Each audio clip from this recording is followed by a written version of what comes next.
February 28ರ ನಂತರ ನಮ್ಮನ್ನು ಹತ್ತಿಕ್ಕಲು ಮುಂದಾದರೆ ಪರಿಣಾಮ ಎದುರಿಸಬೇಕಾಗುತ್ತೆ. ಸರ್ಕಾರದ ವಿರುದ್ಧ ಕರವೇ ನಾರಾಯಣಗೌಡರು ಗುಡುಗಿದ್ದಾರೆ.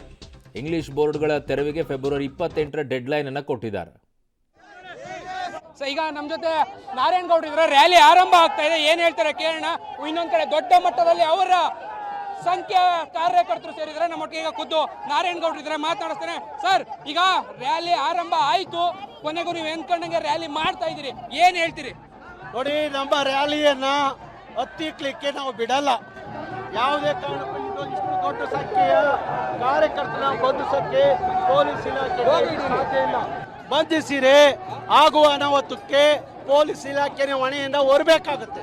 ಅಂದ್ರೆ ಈಗ ರ್ಯಾಲಿ ಮಾಡ್ತೀರಿ, ಇದು ಎಚ್ಚರಿಕೆನಾ ಅಥವಾ ಅವ್ರಿಗೆ ಡೆಡ್ ಲೈನ್ ಹೇಗೆ? ಇದು ನಾವು ಈಗ ಫೆಬ್ರವರಿ 28ರವರೆಗೂ ಅವರಿಗೆ ಟೈಮ್ ಕೊಟ್ಟಿದ್ದೀವಿ.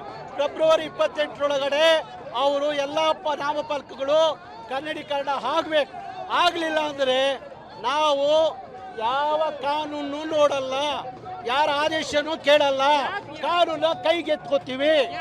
ಪದೇ ಪದೇ ಅವ್ರನ್ನ ಕೇಳೋಂತ ಪರಿಸ್ಥಿತಿ ಕೇಳೋ ಪ್ರಶ್ನೆ ಇಲ್ಲ. ಅವ್ರು ನಮ್ಮನ್ನು ಕೇಳ್ಕೊಂಡಿದ್ದಾರೆ.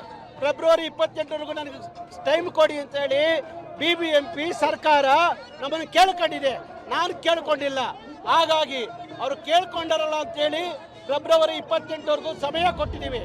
ಅದರೊಳಗಡೆ ತೀರ್ಮಾನ ತಗೊಳ್ಳಿಲ್ಲ ಅಂದ್ರೆ ನನ್ನ ತೀರ್ಮಾನ ನಾನು ತಗೋತೀನಿ. ಸರ್ಕಾರ ಈಗ ಏನಾದ್ರೂ ಮತ್ತೊಮ್ಮೆ ನಿಮ್ಮನ್ನ ಪದೇ ಪದೇ ಹಿಂದೆ ಮಾಡದಂತ ಹತ್ತಿಕ್ಕುವಂತ ಕೆಲಸಗಳನ್ನ ಮುಂದೇನು ಮಾಡಿದ್ರೆ ಏನ್ ಮಾಡ್ತೀವಿ? ಮುಂದೆ ಲೋಕಸಭಾ ಚುನಾವಣೆಯಲ್ಲಿ ಈ ಸರ್ಕಾರದ ವಿರುದ್ಧ ರಾಜ್ಯ ವ್ಯಾಪ್ತಿ ಕರ್ನಾಟಕ ರಕ್ಷಣಾ ವೇದಿಕೆ ಕೆಲಸ ಮಾಡುತ್ತೆ. ಇವತ್ತು ಎಷ್ಟು ಸಂಖ್ಯೆ ಸೇರಿದ್ರಿ ಸರ್? ಇವತ್ತು ಒಟ್ಟಾರೆ 20-25 ಸಾವಿರ ಜನ ಈ ರ್ಯಾಲಿಯಲ್ಲಿ ಪಾಲ್ಗೊಂಡಿದ್ದಾರೆ. ಎಲ್ಲಿ ಹೋಗ್ತೀರಿ? ಹೋಗ್ತೀವಿ. ಯಾರು ತಡೆದ್ರು ಕೇರ್ ಮಾಡಲ್ಲ. ಇದಿಷ್ಟು ನಾರಾಯಣಗೌಡ ಅವರ ಮತ್ತು ಯಾವುದೇ ಕಾರಣಕ್ಕೂ ನಾವು ಕೇರ್ ಮಾಡೋದಿಲ್ಲ, ರ್ಯಾಲಿಯನ್ನ ಮಾಡೇ ಮಾಡ್ತೀವಿ ಅನ್ನೋ ಮಾತನ್ನ ಹೇಳ್ತಾ ಇರುವಂತದ್ದು.